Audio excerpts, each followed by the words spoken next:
It's Christmas of 2005. You want a new game for your PlayStation 2. You are a weird kid, and you can't just say the title of the game you want, like a normal person. So you described your ideal game in a letter to Santa. He is Santa. Surely, he will understand. What you want most in the world is a horror game where you can shoot zombies and fight weird parasite monsters. Your gun, of course, has a red laser sight that helps you aim. You play as a sexy man with DiCaprio's haircut from the Titanic. You are also responsible for the safety of a beautiful lady.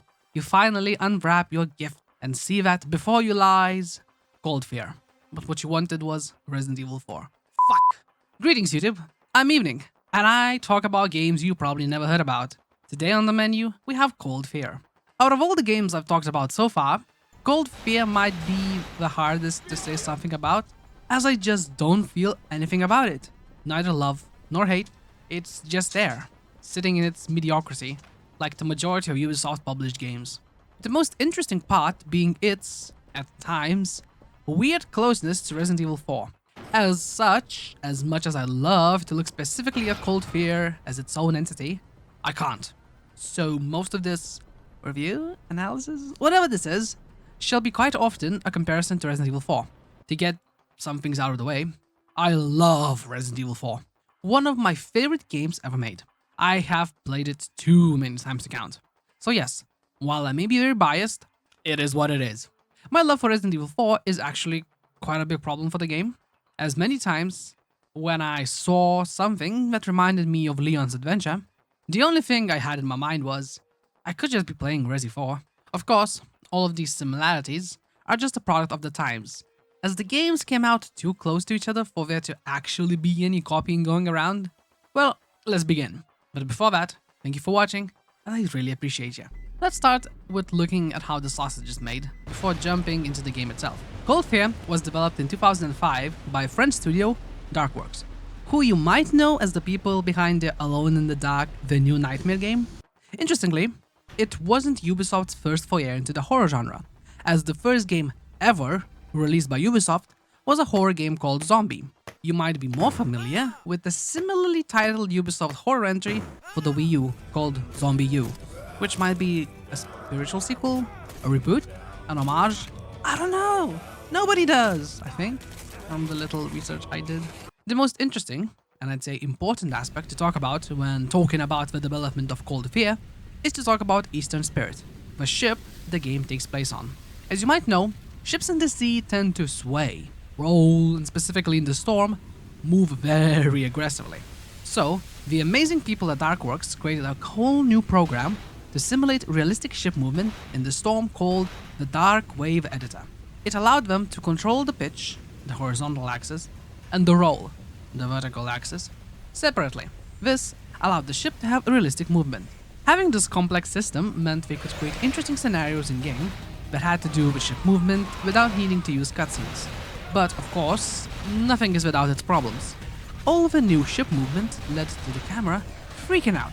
So they had to develop a new system where the camera remained steady even in the most chaotic of situations. Another challenge that Darkwave Editor created was in the animation department. Because of how the ship moves, the characters also need to react accordingly to the changings of the X and Y axis, which led to them needing to make 9 times the animations usually seen in this type of games. They put so much work in this amazing ship technology, and it feels so great and fun to be on the ship. It's the best part of Cold Fear, hands down. And then, not even a third of the way in, we get off the ship to never come back. You developed amazing ship spraying technology! Please stay in the goddamn ship! Sadly, the game was a commercial failure. By February 2006, it had sold only 70,000 units across all 3 platforms in the United States. Before we begin the mission of saving our comrades, let's look at the most important part of the game, the core of it all, gameplay. The first and arguably the most important aspect of the gameplay is the camera. Camera placement is the main reason why Resident Evil went from dense horror games, where avoiding enemies is not only viable, but a lot of times preferable, to a series where you can suplex cultists and uppercut villagers. Cold Fear, on the other hand, didn't make a single confident decision. It lets you The player choose. The game has 3 cameras. Let's start with the simplest one. If you aim down, you get to use the most simple third-person shooter over-the-shoulder camera. 2 things to note. You can move and shoot, an evolutionary idea for Resident Evil fans. And also, the camera feels very much like an object behind the player model. What I mean by that is that if your angle is a little bit wonky, you can put yourself in a position where the only thing you can see is the player's back. And the only way to shoot an enemy is by guessing where he is. The other way to traverse the world is by not aiming. This way, the camera either stays at a nice, comfortable distance away most of the time, or, depending on specific corridors or rooms, we enter a fixed camera mode. Of course, this mode has tank controls. A fun aspect of this mode is that if you really hate the third-person camera, for some reason, you can aim in this mode and shoot, just like in the old Resident Evil games. A very neat feature. Now let's talk about aiming, specifically where to aim. As you may have noticed, there are no crosshairs. We get the fun laser aiming system, except not really. In Resident Evil 4, every gun had a laser sight, no matter the weapon. But here, only a couple weapons have it. It's not as bad as it seems, as, for example, a shotgun, which doesn't possess a laser sight, doesn't really need one. Since if you are shooting with a shotgun from a range where you need a laser sight, you are most likely doing it wrong. An interesting design choice that I personally kind of hate is the removal of any inventory system. This streamlines and simplifies the gameplay, removing even more aspects that could make it a tense horror experience. All the health packs and ammo you pick up are used up instantly. As such, if we are ever low on health, there are only 3 things we can do. Pray that the next room we enter has a first aid kit, loot an enemy hoping they have a medkit, or remember where every unused health pack is laying on the map so we can backtrack to it and heal. Healing being something I, as a player, barely have control over, removes a lot of strategy and tension from the game. It gets replaced by frustration aimed at the game. In Resident Evil, if I die because I'm out of herbs, I am going to blame myself for not exploring enough, for not saving the herbs and using them prematurely, for maybe combining them in not the most optimal way. In Cold Fear, I'm swearing at the game for not giving me a medkit for the past 10 minutes and enemies dropping only ammo, which leads me to backtracking to the beginning of the game to one place I know has a rechargeable sink of health. Not only do I begin to resent the game for being stingy, it also ruins the pacing, as now I'm either backtracking for 5 minutes, getting lost, running into new enemies, losing even more health, and now needing to backtrack even further, or dangerously rushing to enemies I just killed in order to loot them. Other than inventory management, another thing I missed from other horror games were puzzles. There aren't any here. Unless you think finding keys is a puzzle, because in that case, Doom is a prime example of a puzzle game. Navigation is a puzzle of sorts, as there is no map, so you better remember the places you've seen and been. Another mechanic that doesn't help with navigating, although this might be one of my favorite little things in the game, is that all the signs, names on the doors, navigational help is written in Russian, since it's a Russian ship. But by pointing your gun at the text, our character does a little translation, which I love. Lastly, let's talk about saving. Saves are a big part of horror games. In Resident Evil 1, ink ribbons are an item you use to save, which adds a lot of tension, stress, and planning to your playthrough. Cold Fear does not use a system like that. It uses checkpoints. The only problem is that the distance between checkpoints is the most random aspect of the game. Sometimes you gotta save after 2 minutes, sometimes it can be up to 15 minutes, which means if you sadly perish, time to redo all of that again. This is a game from 2005, so it comes with its own fun technical problems. Firstly, and most importantly, something you may notice is that it's a game where the engine doesn't like anything over 60 FPS. I didn't realize this until around halfway through, so you might notice there are times when enemies begin moving before a cutscene ends, or our character here does some weird animations and then just stands there, like a turned-off animatronic, looking into We're gonna hit the space. platform, aren't we? That will make jumping easier, won't it? You're out of your mind, woman! You have a better idea? Shit! I'll see you in the crow's nest. Don't get yourself killed. Yusupov. He needs to answer a few questions. Round him up, and then we'll get you out of there. Who's we? I'm CIA Special Agent Bennett, Mr. Hansen. Patch this frequency through your headset. You might need my help. Bennett, out. Great. Just great. Since everything was a little bit faster with a higher frame rate, I'm gonna blame this for me dying like 10 times in one room. Another interesting problem I encountered was to do with my dual monitor setup. Firstly, when the game starts, you can't touch the mouse. Got to let it sit until the intro movies end, because then the mouse becomes locked into the game window. Otherwise, it just goes everywhere onto every window, wherever you can. So when you are aiming, many times you can aim out of the window, and if you accidentally click out of the game, you have a fun little surprise. A fun little textureless surprise. Speaking of fun surprises, you just saw me blow the head off the snake. But if we stand next to him, not only does he gently jerk around, we can still hear him breathing quite loudly. I do understand that I did make his breathing hole a bit bigger, but something tells me that it shouldn't work like that. From here on out, I shall talk about things that if you yourself want to play the game, it's better to completely skip this part. So far, I talked about mostly mechanics of the game, but now I'll get into the story, the enemies, some great and some not great moments. So most likely, this next part will ruin your experience if you intend on playing yourself.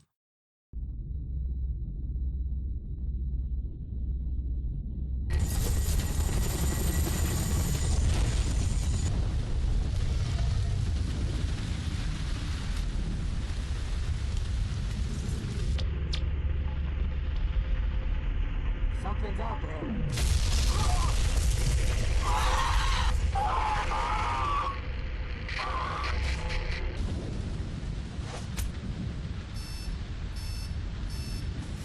Yeah, I hear you. This is the USS Ravenswood. We arrived in the vicinity of the vessel and will now initiate a search patrol and look for it. Ravenswood out.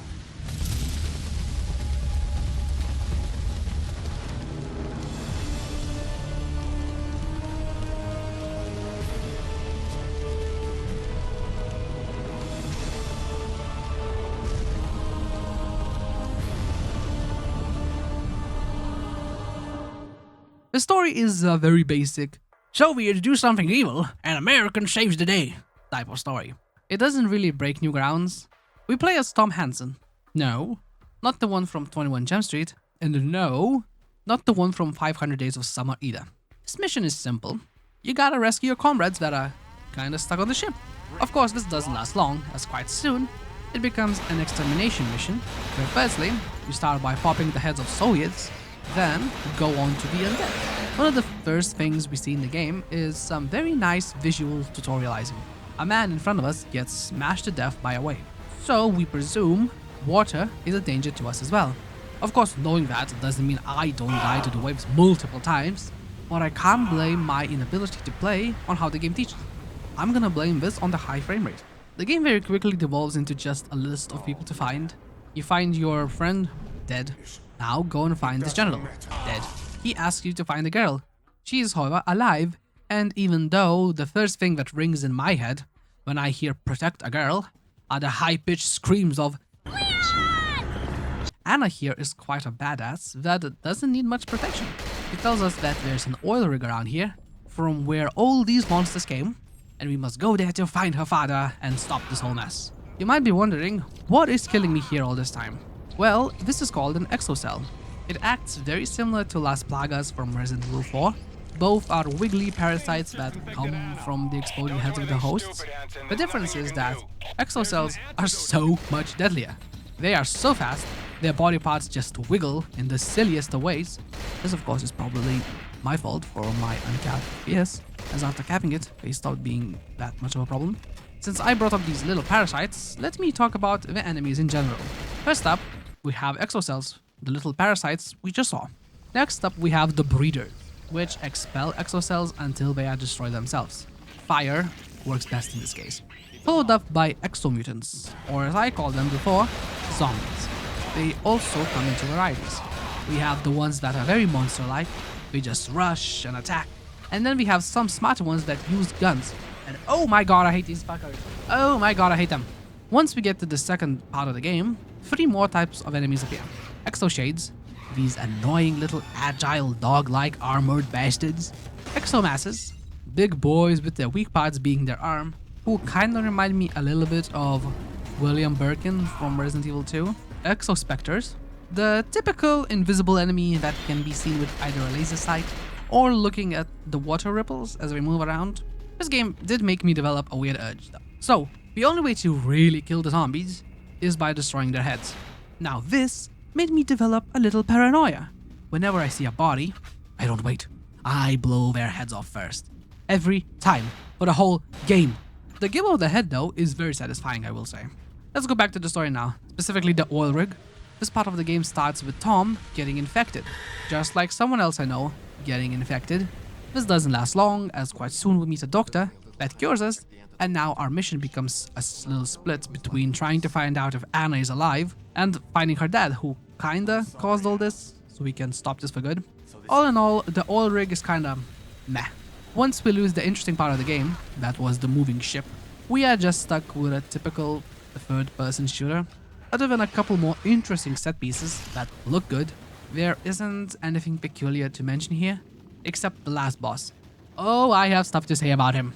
Of course, the last boss of the game is Anna's dad, all mutated into an unrecognizable beast.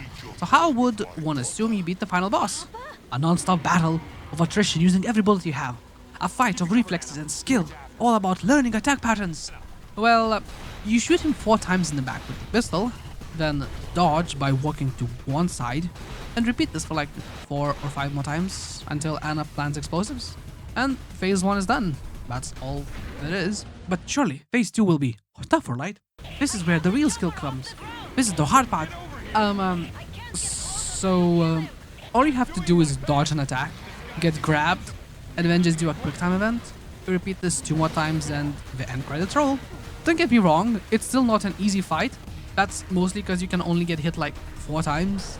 And sometimes it's just a bit of jank on how the attack will go. But yeah, to call this the disappointment would be an understatement. An arena that quite clearly is supposed to resemble the end of Resident Evil 1 just ends like a wet fart. If you want to play this game, have fun with the first third of the game, enjoy the great ship, and then go play Resident Evil 4. You'll have more fun. Till next time, I've been Evening, and this has been Cold Fear.